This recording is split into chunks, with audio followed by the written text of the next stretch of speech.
Welcome.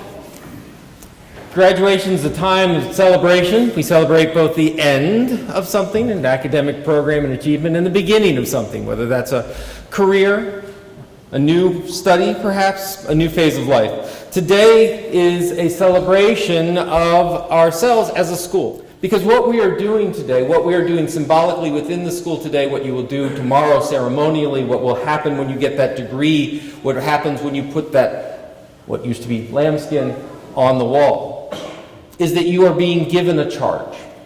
You are being given an obligation that as you graduate, it is not simply a matter of celebrating an accomplishment that you have done, but it is celebrating the potential that you represent.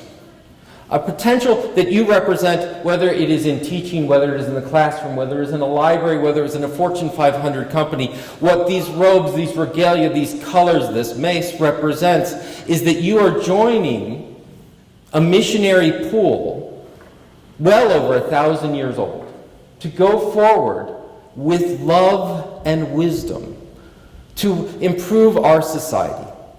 That what you represent is that future. And what we have tried to do in the classroom, what we have learned from you, what we have tried to impart, what this whole process has been about, is with love imparting wisdom and building knowledge. So what you do with your degrees is of great importance to you, to us, to your communities. And I would suggest not for the first time, information and the right to it is under siege. When I arrived at USC in 2002, we had one kind of government intrusion. In the wake of 9/11, Congress passed, overwhelmingly, the USA Patriot Act. It was created in a frenzy of flag waving and will endure as an artifice of aggrandizing acronyms, alliteration intended. USA Patriot stands for Uniting and Strengthening America by Providing Appropriate Tools Required to Intercept and Obstruct Terrorism. It just fits in a tweet, which we didn't have at that time. One of the Patriot Act's provisions infringed on our right of information and intruded on the values and conduct of libraries. As the Justice Department explained it, the Patriot Act facilitated information sharing and cooperation among government agencies so that they can better connect the dots. That's one view. But a 2005 American Library Association resolution expressed this concern. Section 215 of the USA Patriot Act allows the government to secretly request and obtain library records for large numbers of individuals without any reason to believe they are involved in illegal activity. And Section 505 of the USA Patriot Act permits the FBI to obtain electronic records from libraries with a national security letter without prior judicial oversight. And such open-ended searches expose all library users to the search and seizure of their records and to the invasion of their privacy. As we've subsequently learned, our phone records were even more vulnerable than our library records.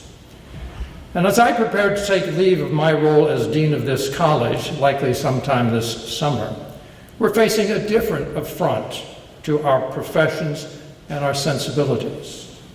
It's the assertion that any reporting that runs counter to official pronouncements or the position of the president must be fake news.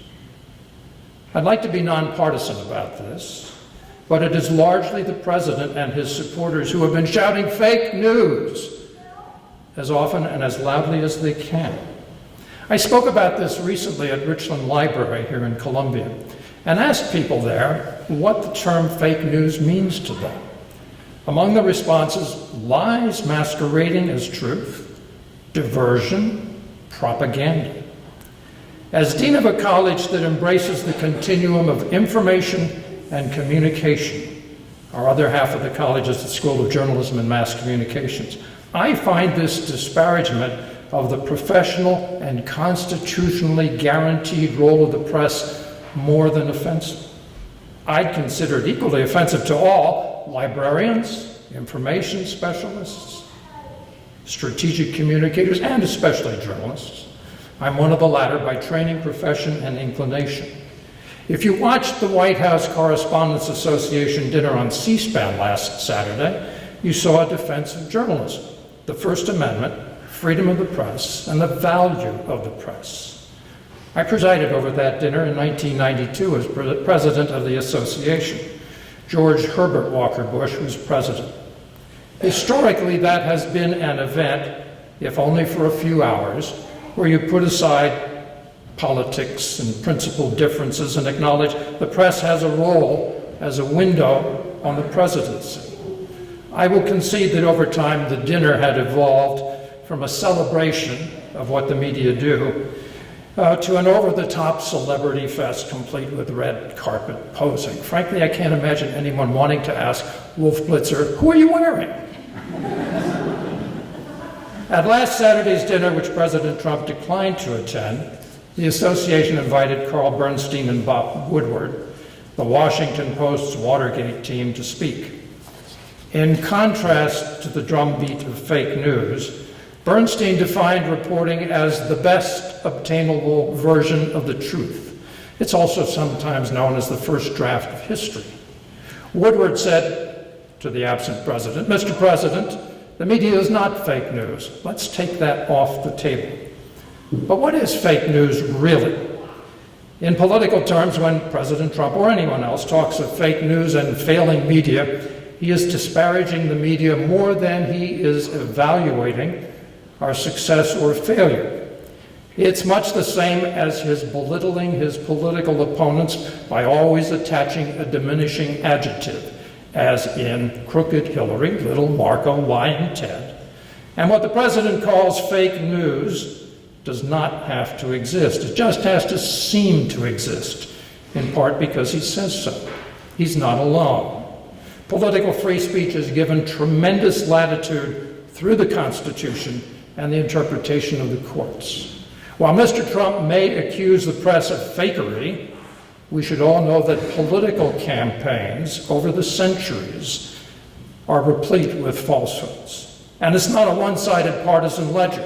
Richard Nixon famously or infamously declared, "I am not a crook. I am not a crook." But yes, he was. In the cover-up of the Watergate break-in, Ronald Reagan said he did not trade arms for hostages. And that's hair-splitting. I was in the White House then, asking those kinds of questions about what he really did. So his administration sold arms to Iran, took the proceeds to arm the Contras fighting Nicaragua's Sandinistas, and in the bargain, American hostages were released. We came to know it as the Iran-Contra affair. Bill Clinton told us he did not have sex with that woman, Monica Lewinsky. But by most people's definition, he did. Clinton also quibbled over what the meaning of is. And as for doing drugs, he never inhaled. Barack Obama never denied that he might have inhaled. He also told us that if we liked our health care, we could keep our health care. We're a little concerned about that these days. George W. Bush told us Iraq had weapons of mass destruction, but we never found them. Donald Trump has told us that millions of people attended his inauguration. The pictures must lie. That he'd have won the popular election, save for 3 million illegal and so far undetected votes, and that the Mexicans will pay for that wall. Is there a pattern that's disturbing here?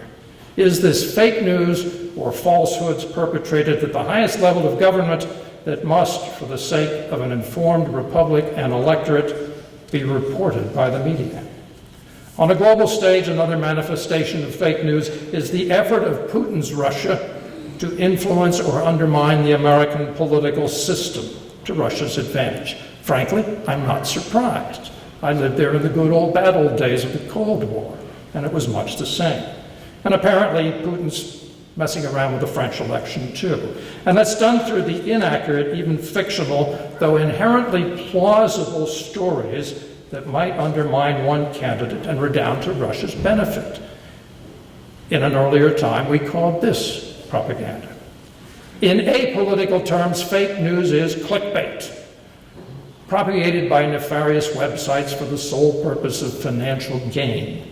In obscure places like Macedonia, a Balkan country plagued by unemployment, hundreds of young people are outstripping their parents' ability to make a living simply by creating websites whose sole purpose is making money.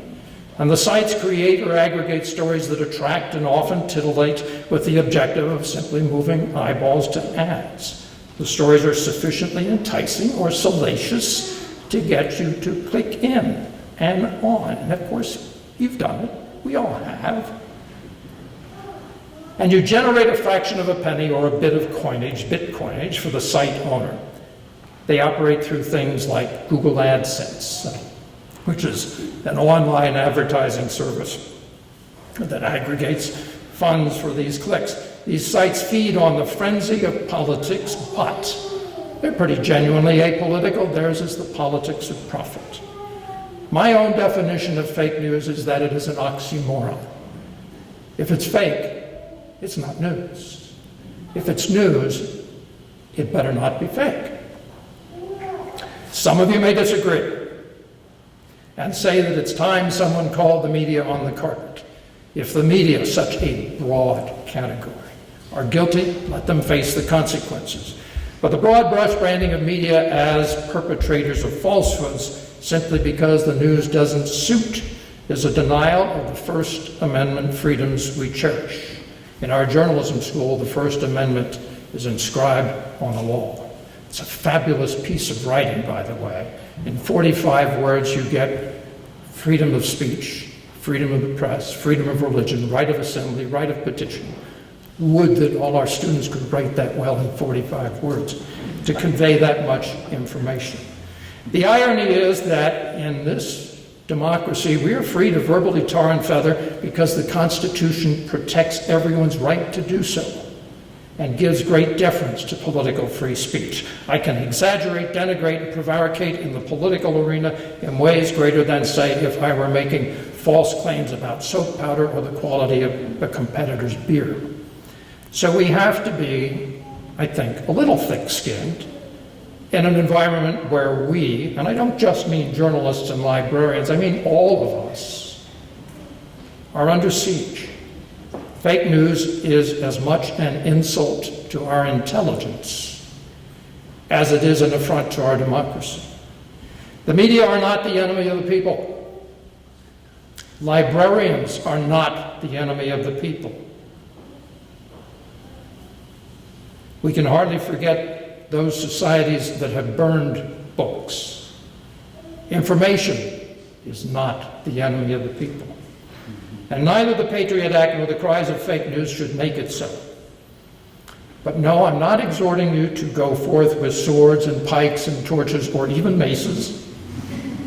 Go forth with knowledge. What a formidable weapon. Go forth with truth. What a shield. Take what you've learned and spread it around. Let it rub off in your libraries, in your schools, and your communities. There's nothing fake about what we seek to do. Thank you. There was a quote that was floating around on the internet around that time from some guy named David Lankes, whoever that is. And it said, "To be a librarian is not to be neutral or passive or waiting for a question. It is to be a radical positive change agent within your community." I remember reading that and thinking, that's what I want to do. And as I got further into my degree, I realized that's what SLIS was preparing us for. You see, when I wrote my application essay about why I wanted to be here, I wrote about my great-grandfather, Willie Lee Buffington, and how I wanted to be like him. He wasn't a librarian, but he did something that I think earned him a spot among us. Willie lived in Edgeville, South Carolina, during an era when libraries were segregated. On top of that, he noticed that the local school for African Americans didn't have a single book. He was not wealthy. At this point in his life, he hadn't even finished high school because he had to work in the local sawmill to help support his family. But he was able to set aside 10 cents, enough to buy 5 stamps. And he mailed 5 letters to 5 churches, selected at random, asking if they could help. 4 of the churches ignored him, but the 5th one in Harlem, New York, sent so many books, over 1,000 of them, that there wasn't enough space for them all in the school. So Willie and the community built a log cabin library to house the rest of them. And they named it the Faith Cabin Library because they said all they had was faith. That was just the beginning. Eventually, there would be 26 Faith Cabin Libraries in South Carolina and 50 in Georgia. Dr. Lankes says that libraries improve communities, and he's right. Libraries, like the ones my great-grandfather established, empower people. And the work that we do as librarians gives people a chance at success that they may not otherwise have. We make a difference. You can see it in our literacy initiative, Cocky's Reading Express, which teaches kids in Title I schools that reading is fun. You can see it in our professors' research on how libraries can better serve people who are differently abled when natural disasters strike. And I hope we will all see it in the work that we do when we leave here today. Thank you.